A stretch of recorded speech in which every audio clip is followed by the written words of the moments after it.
Olá, amigo ligado na programação da TVT e você que nos assiste por um dos nossos distribuidores ou pela internet. Estamos começando o programa Brasil Consciência desta semana, uma realização do SINDICT, o sindicato que representa os servidores públicos federais do INPE, do DCTA, do CEMADEM e da Agência Espacial Brasileira. E no programa de hoje você vai ver como está o desenvolvimento do primeiro telescópio solar brasileiro.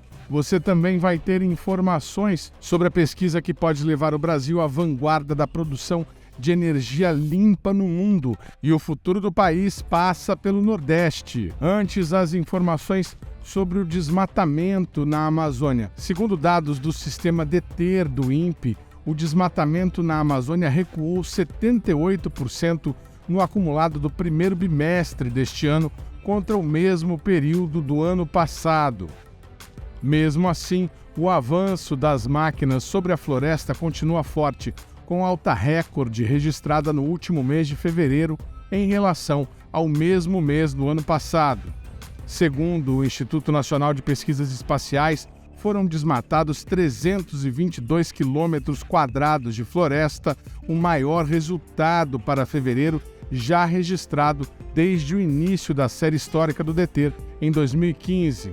O resultado do primeiro bimestre do ano só não foi ruim porque janeiro havia registrado uma forte queda no desmatamento, com um acumulado de 167 quilômetros quadrados registrados para o mês, o quarto menor registro da série histórica, contra 460 quilômetros de devastação que foram contabilizados em janeiro do ano passado.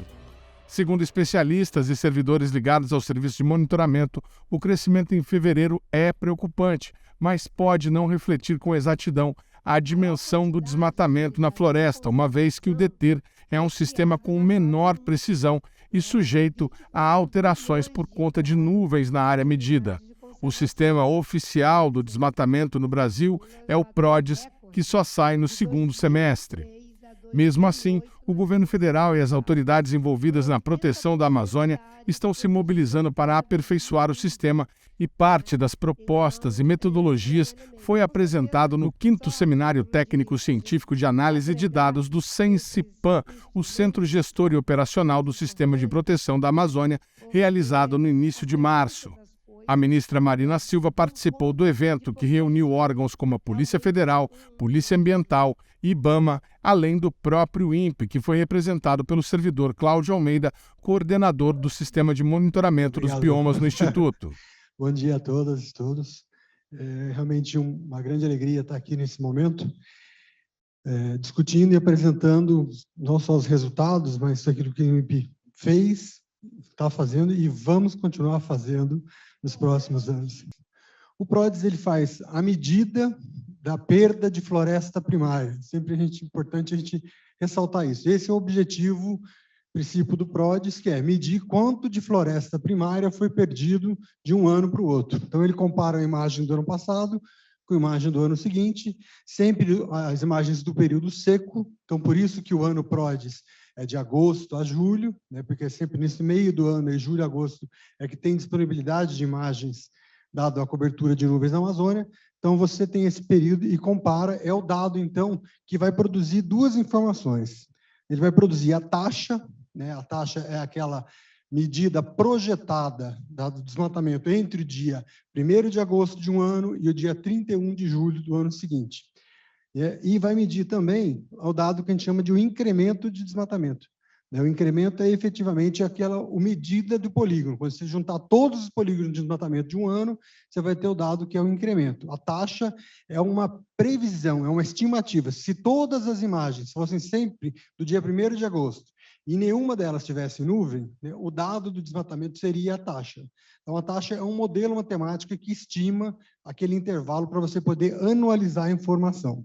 A gente tem algumas análises que a gente fez até para começar a estimular as discussões. Né? A primeira tem a ver com tamanho de desmatamento. Né? O que a gente percebe, olhando aqui essa linha do tempo, o Raoni já tinha mostrado um pouco, mas de 2012 para cá, a gente percebe que a contribuição dos desmatamentos acima de 25 hectares, né, elas passam lá de 1.900 para 8.000 quilômetros quadrados.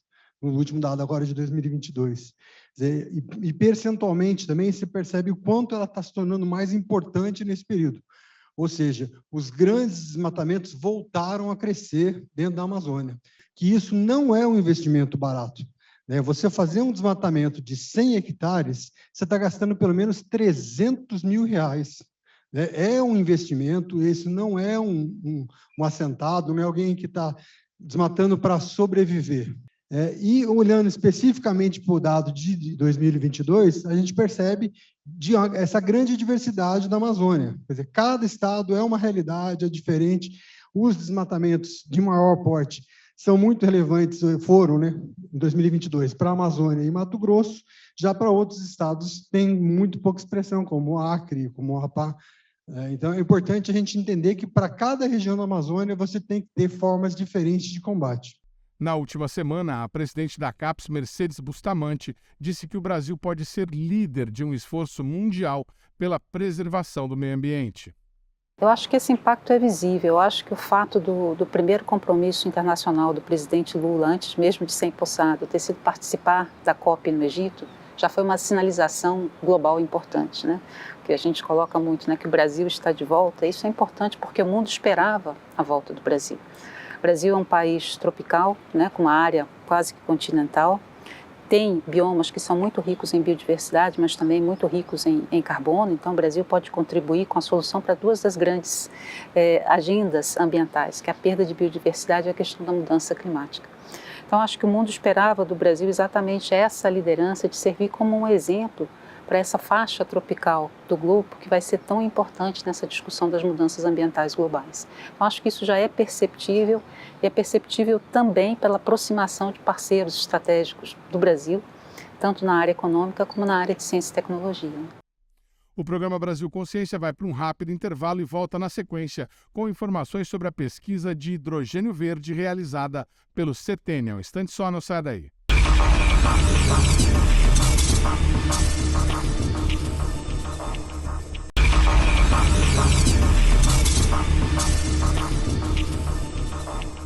Volta, e se no bloco anterior a gente falou de um dos vilões do aquecimento global, que é a questão do desmatamento e o combate que o Brasil vem fazendo a esse tema, neste bloco a gente vai falar sobre uma das alternativas energéticas, uma das soluções que o Brasil está estudando para tentar produzir energia limpa sem a emissão de gases de efeito estufa.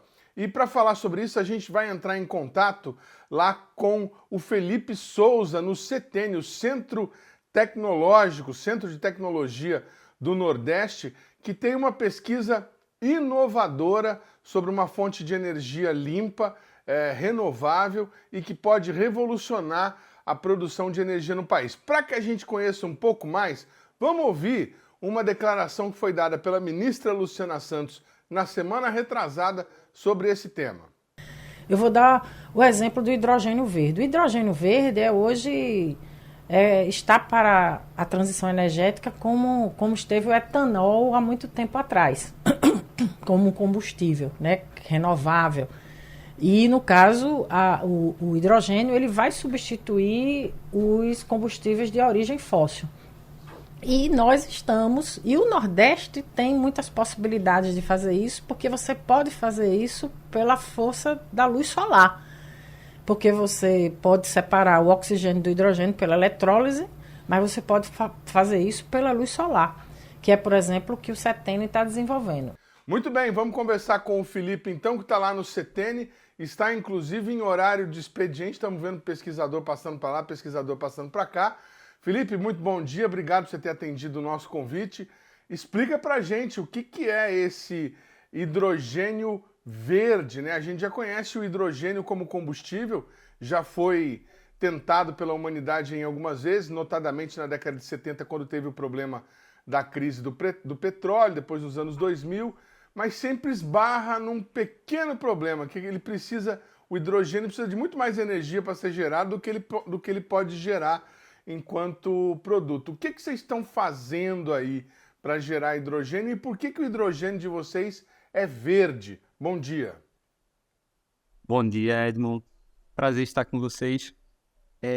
A gente está se dedicando ao hidrogênio verde, que é uma classificação não oficial, a questão de colorir o hidrogênio, de acordo com a fonte de produção dele. De fato, o maior desafio é produzir hidrogênio, mas em escala e de forma rentável. Esse é um dos grandes gargalos de pesquisa hoje. O hidrogênio é produzido em escala industrial a partir da reforma do gás metano e de outras fontes de petróleo. E o principal problema dele é que ele gera consigo muito CO2. Então, assim, você acaba descobrindo... Melhora uma fonte energética, mas acaba gerando CO2 junto. E o pessoal acaba classificando ele como um hidrogênio cinza. O hidrogênio verde, a diferença dele é que a gente tenta usar como fonte primária para conversão até o hidrogênio uma fonte renovável. Pode ser uma hidrelétrica, pode ser uma célula fotovoltaica, por exemplo. Porque o hidrogênio é uma oportunidade de armazenamento de energia. Porque a gente tem as células fotovoltaicas que são um expoente, estão despontando, como sendo uma das maiores formas de obtenção de energia, mas o problema dela é que ela é limitada enquanto houver dia, enquanto houver luz do sol, enquanto houver incidência. Então o hidrogênio pode ser uma forma de acumular essa energia gerada durante o dia. E a estratégia que a gente tem usado é utilizar estratégia fotoeletrocatalítica e a própria eletrólise para obter hidrogênio, usando como fonte primária a radiação solar por meio de uma célula fotovoltaica. É por isso que a gente pode classificar as estratégias que a gente usa no CTN como técnicas de hidrogênio verde, que a gente usa como fonte primária uma energia renovável, e segundo, porque a gente usa como fonte para obtenção do próprio hidrogênio a água, e não uma fonte de petróleo. Então a gente está conseguindo contemplar todos os eixos de ser uma fonte renovável, desde da fonte primária do hidrogênio, tanto da fonte primária de energia. Peraí, vamos tentar traduzir isso para o nosso telespectador, Felipe, que não necessariamente é um pesquisador, aí, um bolsista, um cientista. Vocês estão usando, vamos ver se eu entendi, vocês estão usando, ao invés de usar derivado de petróleo e energia elétrica para gerar o hidrogênio, vocês estão usando água e luz solar. Isso. É isso que traduzindo isso? Exato. Certo. Exatamente. Aí a gente utiliza a luz solar gerando corrente numa célula fotovoltaica, que dá para fazer a eletrólise, que é dois terminais elétricos, que um vai gerar oxigênio e outro hidrogênio, e que aí o hidrogênio vai ter o fim energético e o oxigênio gerado pode ter fim medicinal, por exemplo. E a mesma coisa se aplica na fotoeletrocatálise, que a diferença é que a gente utiliza a radiação solar direto no eletrodo. A diferença das duas tecnologias que geram hidrogênio verde é essa. E uma é mais dependente da ação direta da luz solar, e a outra é a luz solar gerando corrente elétrica numa célula fotovoltaica. Certo. Bom, mas só para esclarecer, no começo da conversa você tinha dito que poderia ser por luz solar e por hidrelétrica. Hidrelétrica vocês não pesquisam, então? Então, quando a gente está em escala de bancada, quando a gente está querendo classificar a maturidade tecnológica, sei lá, até um assim, a gente pode usar uma fonte, por exemplo, a gente pode usar a rede elétrica para caracterizar a performance do material em escala de bancada. Tempo de quantas horas o eletrodo consegue suportar, gerando uma certa carga de hidrogênio. Até essa fase de bancada serve. Mas como a gente quer atender a todos os critérios que a União Europeia estabelece, principalmente a União Europeia, porque é a única fonte oficial que define alguns parâmetros para classificar hidrogênio como verde e valorar essa commodity. Aí, querendo passar para uma escala de TRLs, de maturidade tecnológica mais avançadas, com potencial transferência de tecnologia para a indústria, aí a gente está utilizando só a abordagem da luz solar. Muito bem. Bom, e daí na abordagem da luz solar, apenas esmiuçando o que vocês falaram, o que você falou. Vocês têm um processo em que a captação, a extração do hidrogênio da água é feita usando a luz solar. Não é isso? Isso. E vocês têm um outro processo em que vocês acumulam a luz solar num painel solar, usando painel solar, e usa essa eletricidade, essa energia acumulada, produzida pela luz solar, para fazer a eletrólise. Correto? Entendi bem, não? Correto, né? Correto. Legal. E me diz uma coisa, em que estágio vocês estão dessa pesquisa nesse momento? Quando que vocês começaram e que estágio que vocês estão nesse momento da pesquisa? A gente pode ter esperança de ter em quanto tempo o Brasil, de repente, conseguindo aí produzir uma tecnologia de ponta para a extração de hidrogênio verde? Perfeito. Os estudos em hidrogênio aqui no CETENI, acredito, se não me falha a memória, ele já tem mais de 8 anos com investigação, desde os semicondutores, os eletrodos básicos, até chegar nos dispositivos gerando hidrogênio. Hoje a gente pode classificar nossa maturidade tecnológica como sendo de grau 5, por exemplo. A gente consegue mostrar que nós temos viabilidade temporal dos eletrodos, eles funcionam. Enfim, atende a critérios mínimos para que aconteça uma primeira fase de transferência para a indústria. E quando a gente fala de transferência para a indústria, a gente tem que atender a certos requisitos.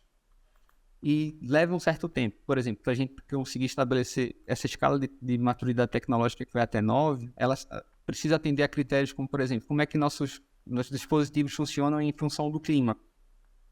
Porque pode ser que funcione muito bem aqui no Nordeste, aqui em Recife, mas pode ser que não funcione tão bem lá na Serra Gaúcha, por conta do tipo, da quantidade de radiação solar que vai estar chegando. Então esse tipo de estudo ainda está sendo feito e a gente precisa disseminar cada vez mais, fortalecer ainda mais as parcerias. A gente planeja, por exemplo, validar a TRL6 até o final desse ano. E aí é quando a gente consegue estabelecer a real parceria com os atores energéticos. A gente, por exemplo, tem projetos aqui que tem parceria com os pesquisadores da Chesf. Então, assim, as principais companhias energéticas já estão de olho, né, nesse tipo de pesquisa, porque tem potencial para não só para a transição energética, mas para a diversificação da matriz energética, que é uma das prioridades da agenda do Plano Nacional do Hidrogênio. Do Plano Nacional de Energia para 2050, na verdade. A diversificação energética como sendo um dos focos. Então, assim, essas empresas estão buscando hidrogênio, seja por eletrólise, fotoeletrocatálise, os próprios biocombustíveis também. É isso que eu ia te perguntar.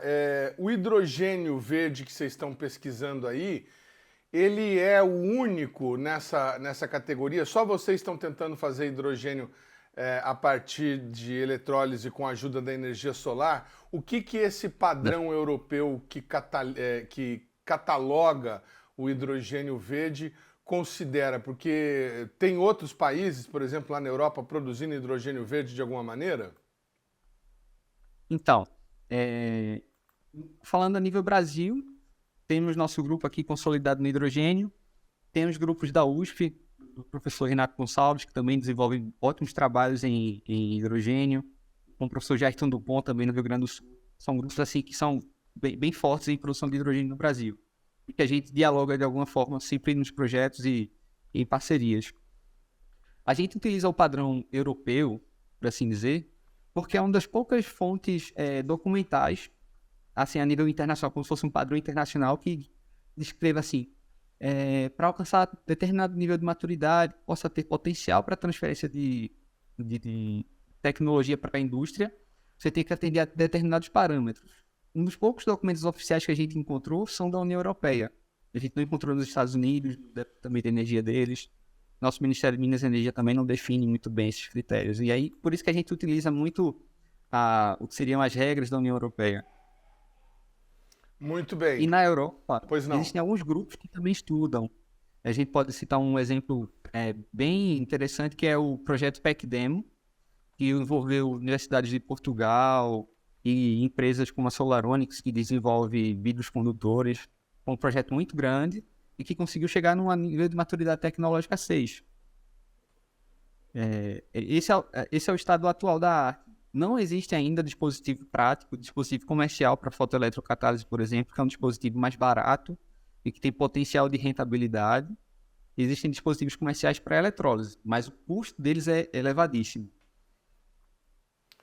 Perfeito. Bom, então você está falando para a gente que nesse momento no mundo não tem ninguém acima do grau de maturação que vocês têm aí no CTN, o TLR6. Nesse momento, numa escala que vai até 9, você que assiste o programa Brasil Consciência já ouviu falar do TLR para equipamentos de exploração espacial. E o que a gente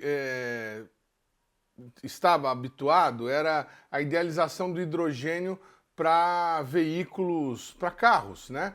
Tem alguns veículos, inclusive, que usam hidrogênio atualmente. Mas ao que a gente está percebendo, até por essas parcerias que você está citando aí, a ideia não é bem essa, né? É o hidrogênio ser usado como uma diversificação energética, como você falou, mas para outros tipos de demanda. Que demanda seria essa? O hidrogênio é mais adequado para a indústria, para avião? O que vocês imaginam que seria a aplicação ideal para o combustível que vocês estão desenvolvendo? Olhando hoje para as demandas, por exemplo, a gente teve essa demanda da Chesf. A Chesf tem muito interesse nisso, e não só ela, mas todas essas grandes companhias hidrelétricas, em diversificar. Elas têm investido muito em células solares e utilizar o potencial das células solares para geração durante a noite também, que é a alimentação da célula fotovoltaica.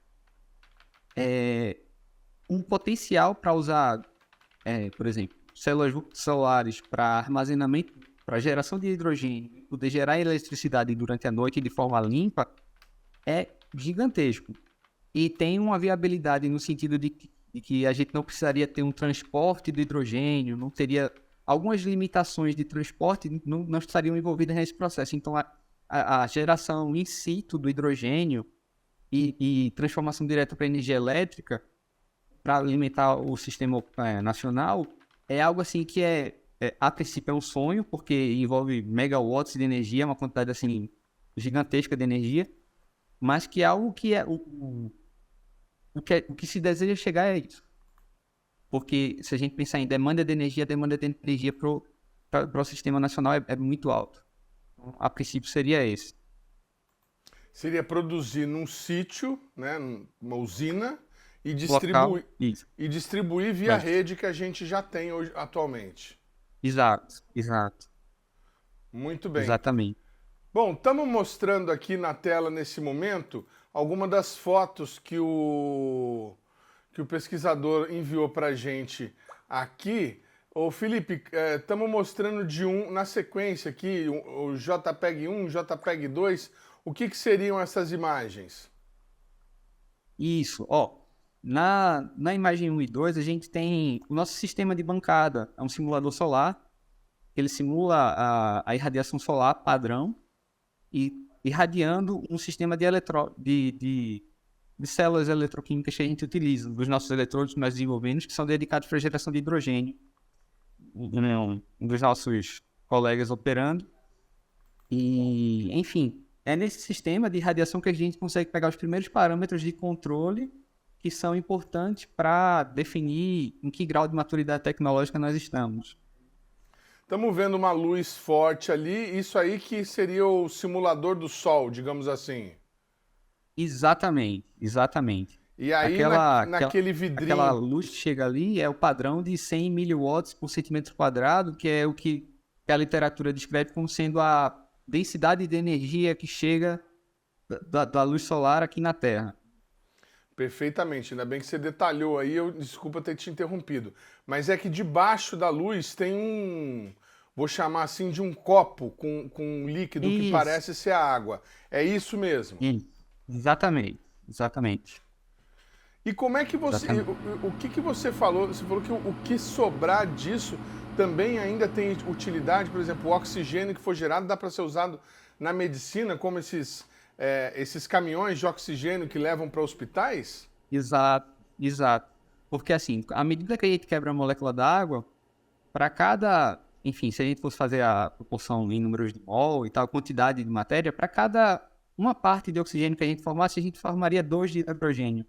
Então, assim, e com pureza elevada, porque a gente pode trabalhar na seletividade do que vai estar sendo produzido. Então, assim, além do hidrogênio atendendo às demandas de produção de energia elétrica, esse oxigênio pode ser usado para a demanda hospitalar. É totalmente viável. Totalmente viável. Você estava falando que hoje vocês já têm algumas empresas de olho, né? Isso. Sondando aí possíveis aproveitamentos. Mas vocês estão tendo apoio de alguma empresa para desenvolver a pesquisa? Para agora, a gente conta com um apoio muito mais técnico da Chest. A Chest tem nos ajudado no desenvolvimento dos dispositivos em si. A gente aguarda ainda o apoio financeiro, muitas vezes, quase sempre é feito pelo próprio governo, por meio de projetos, que a gente vai atrás dos editais e corre. Mas agora o nosso principal ator de parceria é a Chest com o apoio técnico deles. Como sempre, o investimento em pesquisa é feito pelo governo, tem gente que não consegue entender isso.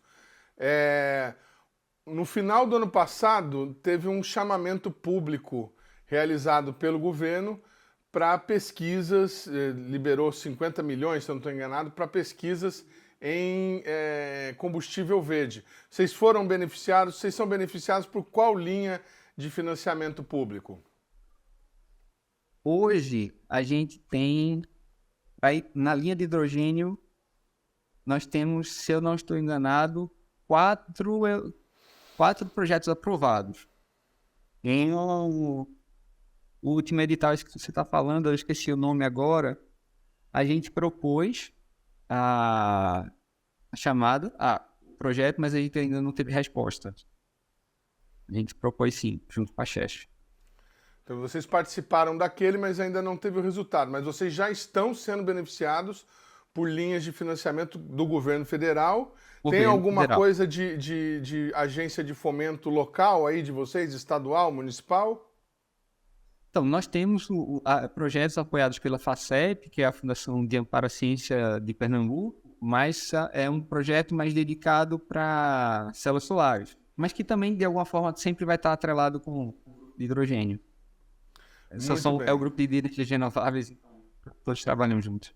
Muito bem. Para quem não conhece o CETENI, conta para a gente um pouco aí dessa estrutura onde você está instalado, o que é o CETENI e quantos pesquisadores estão envolvidos aí nessa pesquisa específica que você está trabalhando. Tem bolsista, tem estudante, como é que é a divisão do trabalho?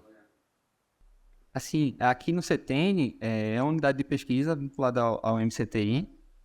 Aqui a gente conta com... Aqui nós não temos programa de pós-graduação, mas a gente recebe muitos estudantes da UFPE, por exemplo, dos cursos de materiais. Universidade Federal de Pernambuco, né? Para quem não conhece a sigla. Isso. E a gente hoje conta com, se eu não estou enganado, 54 pesquisadores PCI do Programa de Capacitação Institucional. Eu faço parte desse programa. E a gente, dentro do CETENI, é dividido em 3 linhas, uma de biotecnologia, uma de nanotecnologia e outra de computação científica. E cada uma delas se destrincha atendendo a outras demandas. Por exemplo, a gente tem um caso muito legal aqui de sucesso com a biotecnologia, que é a biofábrica, que ela é dedicada para a produção de cana-de-açúcar em escala. E muito da cana-de-açúcar que é produzida em Pernambuco inicia com micropropagação aqui no CETENI. Então, aqui já tem esse fluxo da unidade de pesquisa para a indústria, já se tem. E dentro da nanotecnologia, a gente investe bastante também em biomateriais, principalmente a fotodontia, em células solares, em hidrogênio e também o pessoal de tratamento de efluentes, já que a gente tem um problema aqui, principalmente aqui em Pernambuco, com o polo têxtil, que é a questão das lavanderias e que jogam muitos resíduos de corantes nos principais leitos de rios daqui de Pernambuco. Tá certo, quero agradecer demais ao Felipe Souza aí pela participação no nosso programa. Muito obrigado, viu, Felipe, pelas informações, pelo detalhamento da pesquisa que vocês estão realizando. E a gente deseja boa sorte a vocês aí, que vocês possam atingir os melhores resultados no tempo mais rápido possível, viu? A gente é que agradece, Edmundo, pela oportunidade e no que a gente puder oferecer ao Brasil e a toda a comunidade científica, a gente está aqui disponível. Tá certo, o programa Brasil Consciência vai para um rápido intervalo, mas na sequência a gente continua falando de estudos relacionados ao Sol. Desta vez a gente vai mostrar para vocês o Solar Telescope, o Galileu Solar Telescope, que está sendo desenvolvido pelo INPE. É um instante só, não sai daí.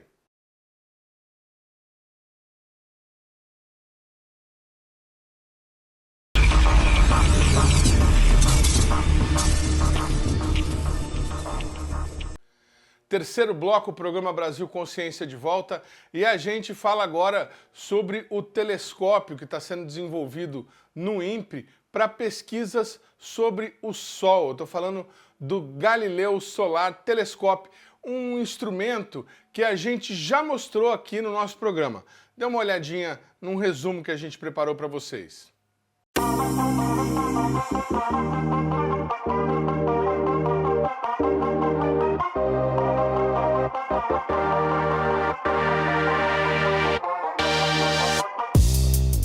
Bom, nós estamos aqui entrando no laboratório de polarimetria solar da Divisão de Geofísica Espacial do INPE.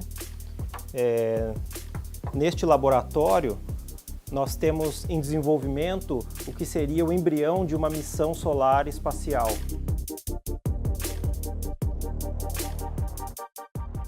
O Galileu Solar Space Telescope é a nossa missão solar, que é um satélite que vai ficar na órbita da Terra e vai observar o Sol. Este satélite vai fazer observações da órbita da Terra porque nós queremos observar aspectos do Sol que não são possíveis de serem feitos da superfície da Terra por causa da atmosfera. A atmosfera filtra uma série de comprimentos de onda, uma série de informações que o Sol manda, então nós temos que sair da atmosfera da Terra para fazer observações.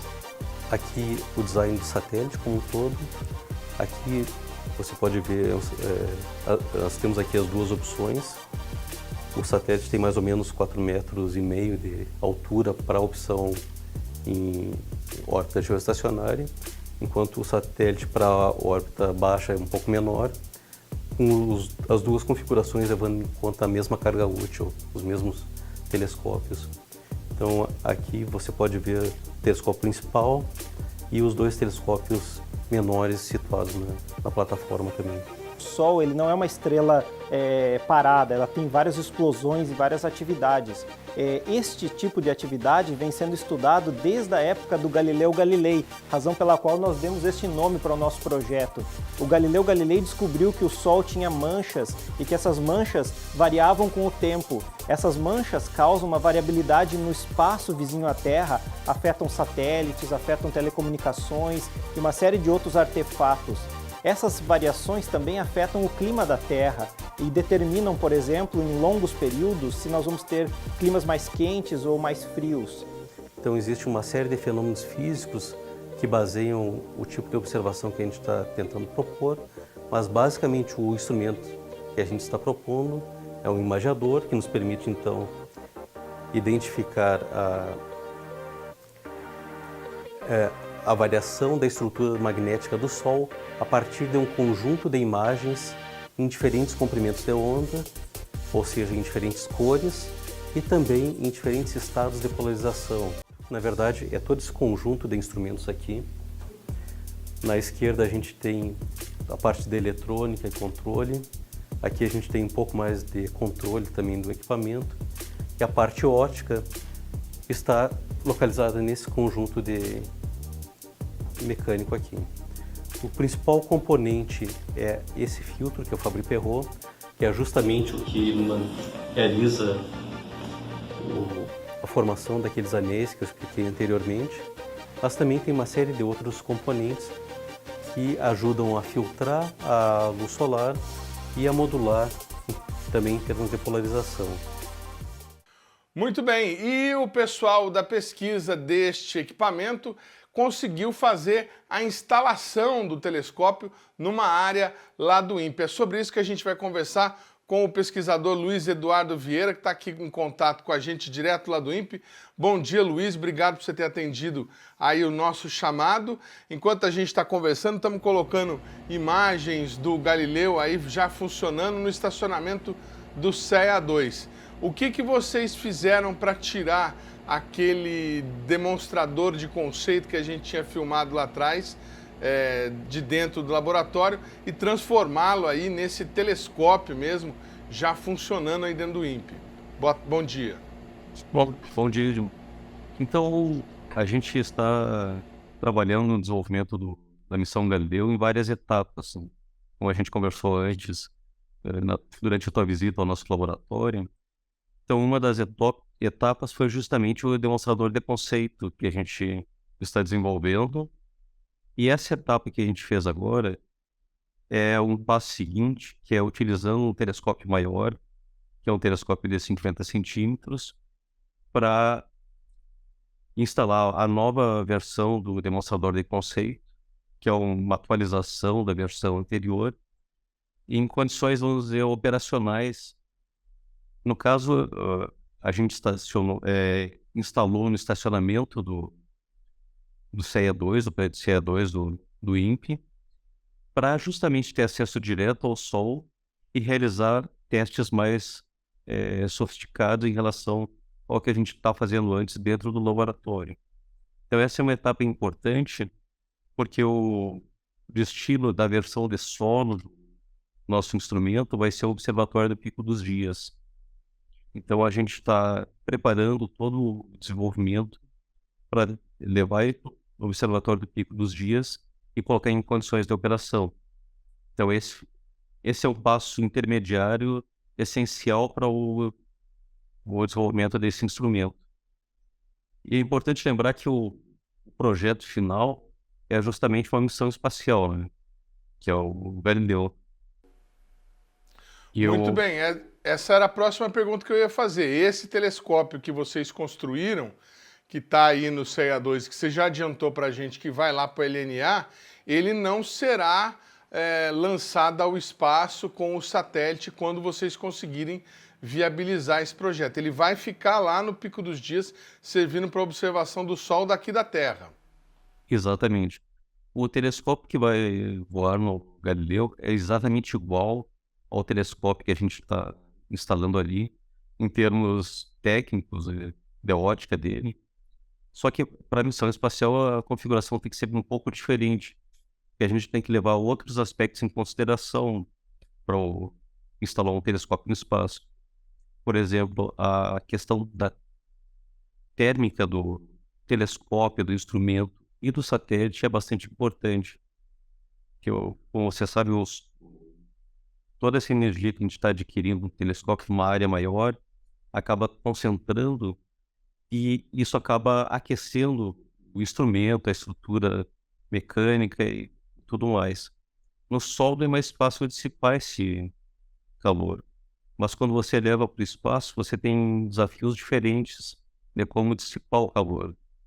Então, esse é um dos aspectos importantes que todo esse desenvolvimento acaba contribuindo para a aquisição de tecnologia dentro do INPE, que é tratar condições extremas em termos térmicos, mas também, é claro, transmissão de dados, controle do instrumento, a própria eletrônica da plataforma tem que ser otimizada. Isso é um passo importante também. Eu vou aproveitar a oportunidade, já que a gente está falando da missão espacial, porque uma das ideias é a partir do sucesso que a gente teve com a Amazônia 1, utilizar exatamente a mesma plataforma de serviço do Amazônia 1 para a missão Galileu. Então a gente vai realizar em breve um estudo para verificar a viabilidade dessa alteração. A gente iniciou a trabalhar com uma plataforma otimizada para o nosso propósito, mas com o sucesso do Amazônia 1, a gente tem a possibilidade de trabalhar em cima do que já foi desenvolvido para o Amazônia 1 e adaptar algumas características necessárias para o nosso problema, né? Que é um pouco diferente do problema de observação da Terra.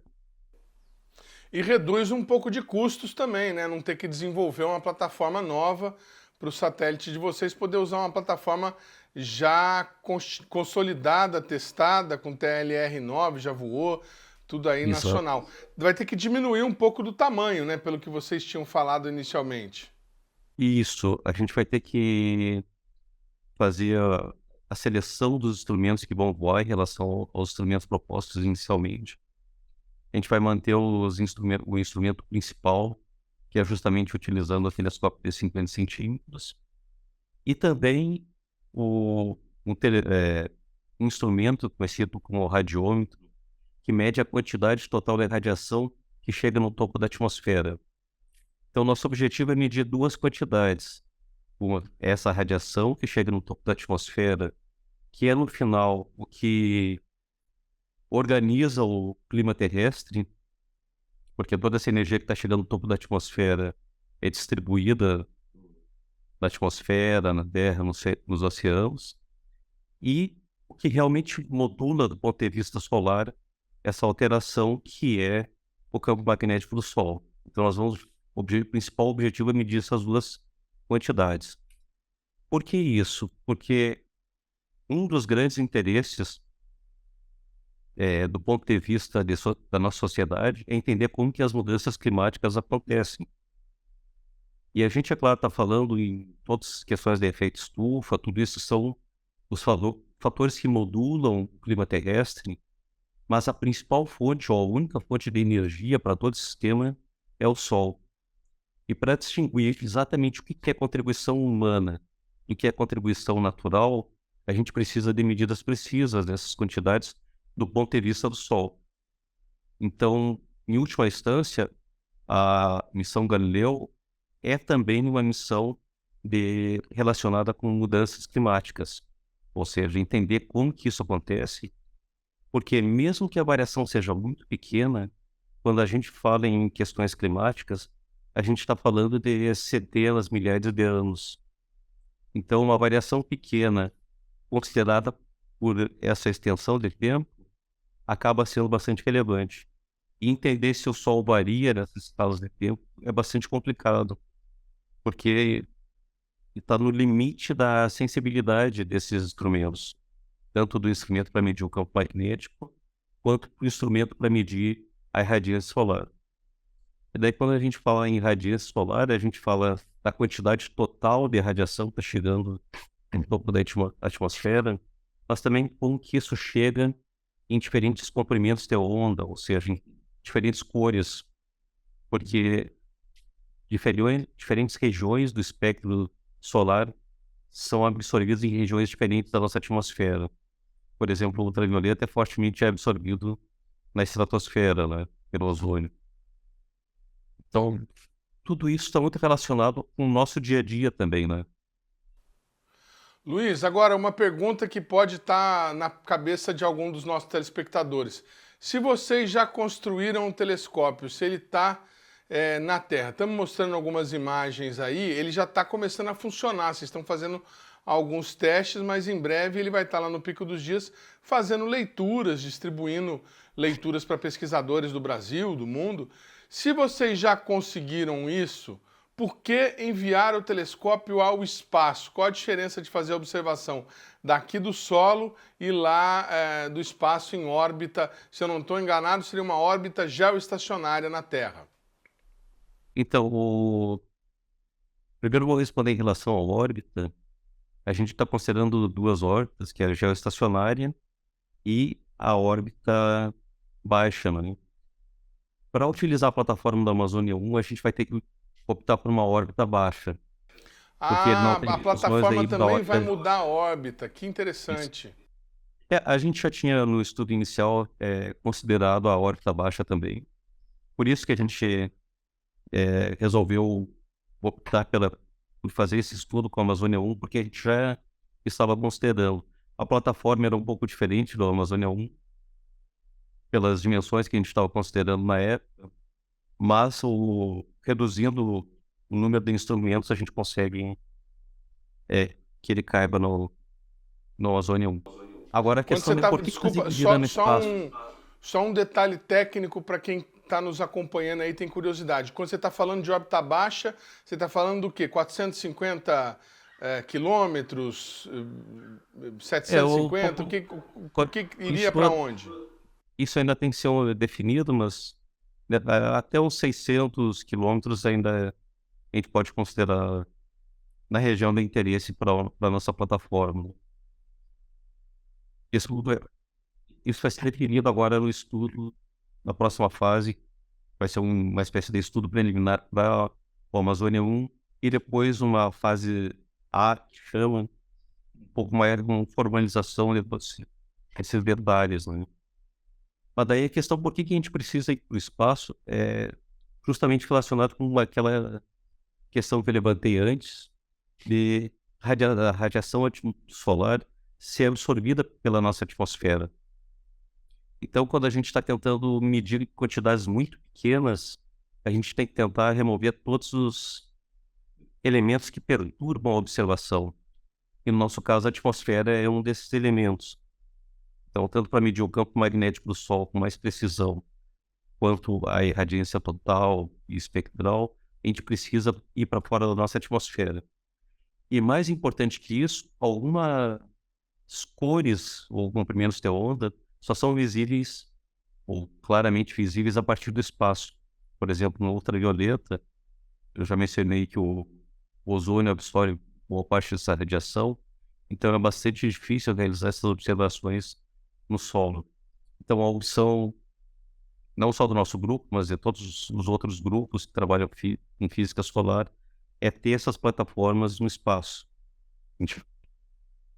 Então, esse é o motivo por que a gente precisa ir para o espaço. É claro que observações podem ser feitas no solo e são feitas. Grandes telescópios estão sendo desenvolvidos, tanto na Europa, quanto nos Estados Unidos, quanto na China, quanto na Índia, mas com objetivos diferentes e levando em consideração esses aspectos.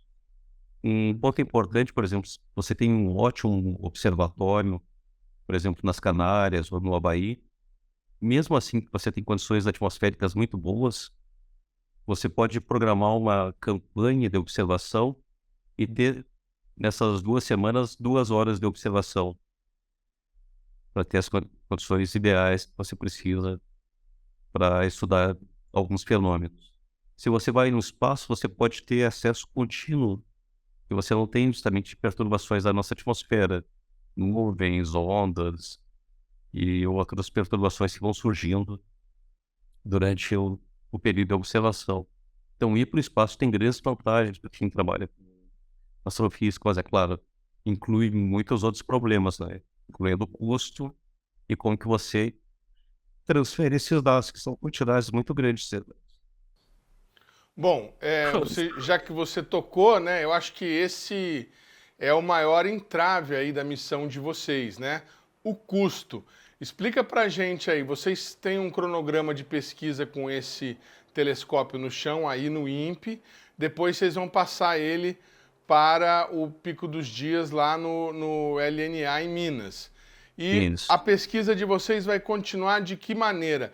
Quanto que vocês têm que arrecadar para conseguir iniciar a construção efetivamente desse projeto de um telescópio solar brasileiro no espaço? Então, essa é uma questão bastante indefinida no nosso programa espacial, né? A questão de recurso.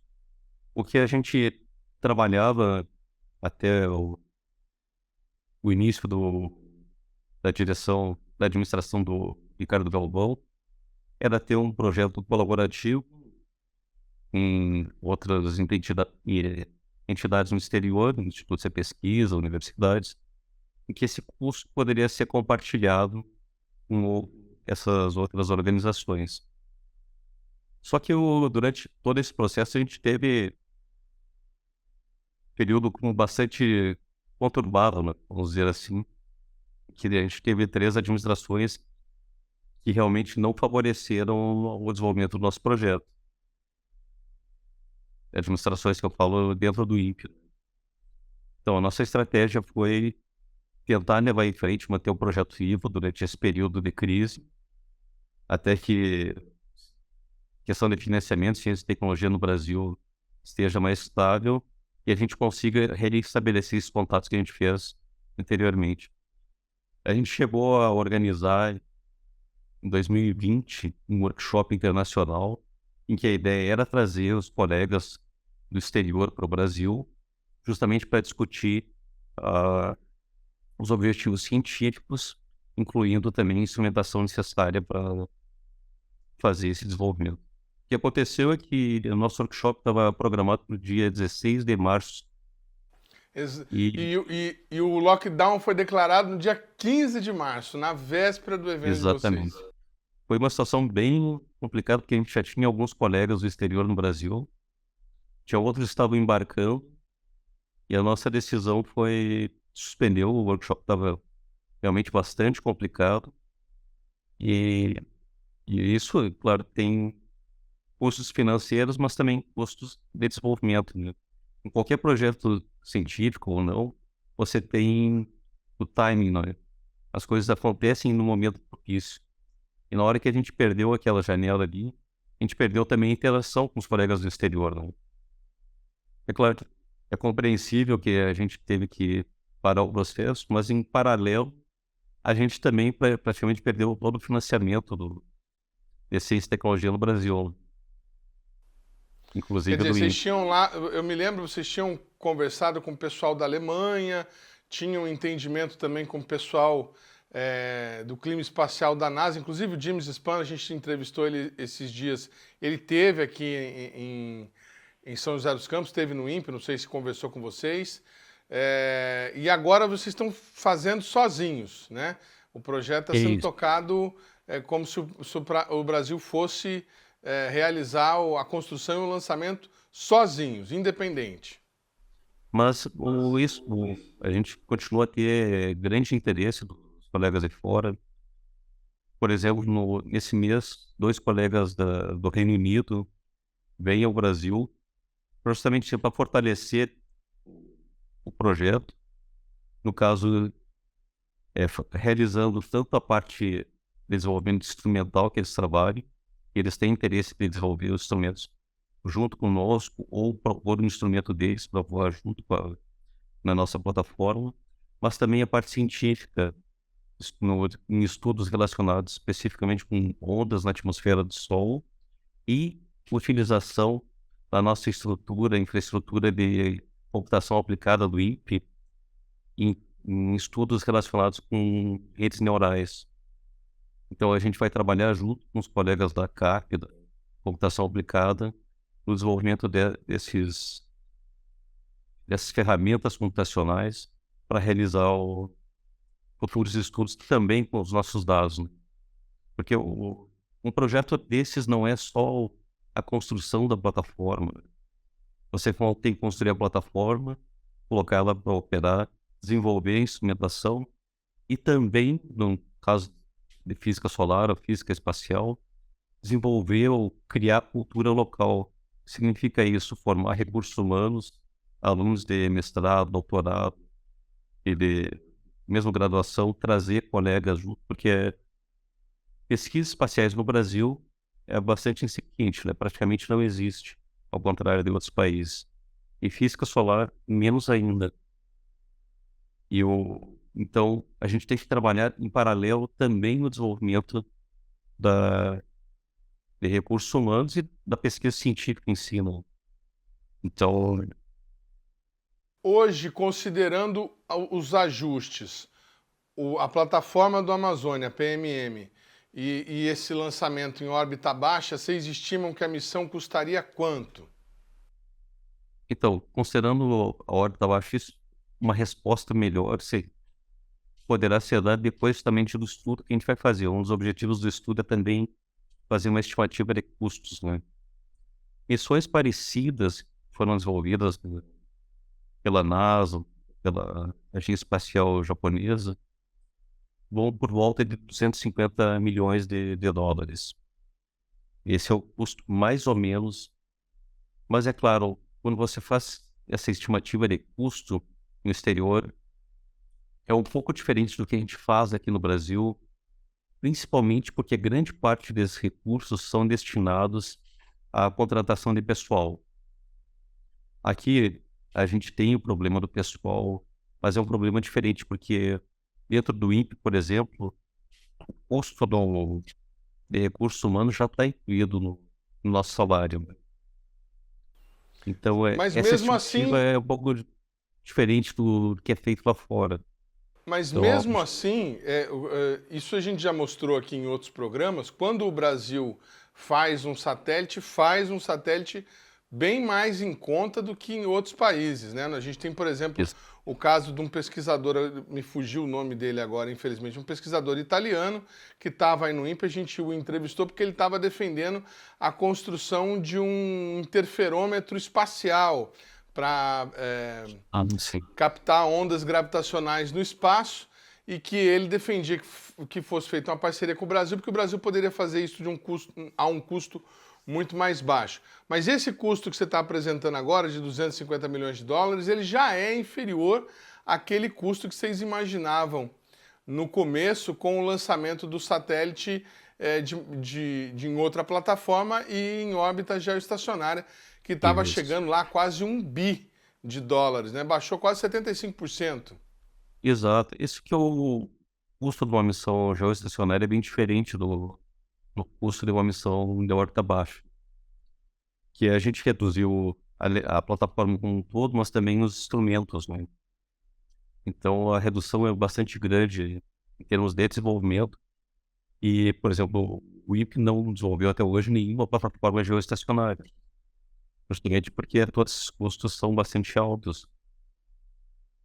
Então, missões equivalentes, por exemplo, de observatórios geoestacionários para observações solares, é justamente na ordem de $1 bilhão, enquanto para órbitas mais baixas é um custo bem menor.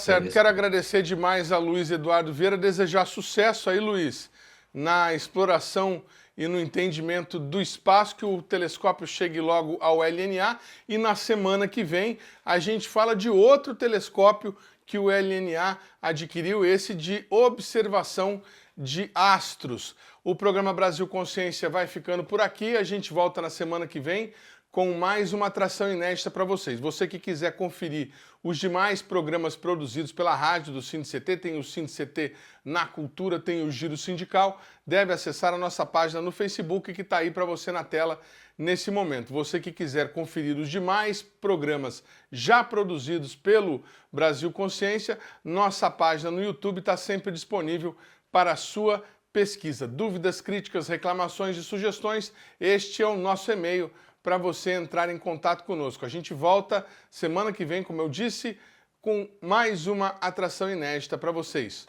Tchau, gente. Um abraço.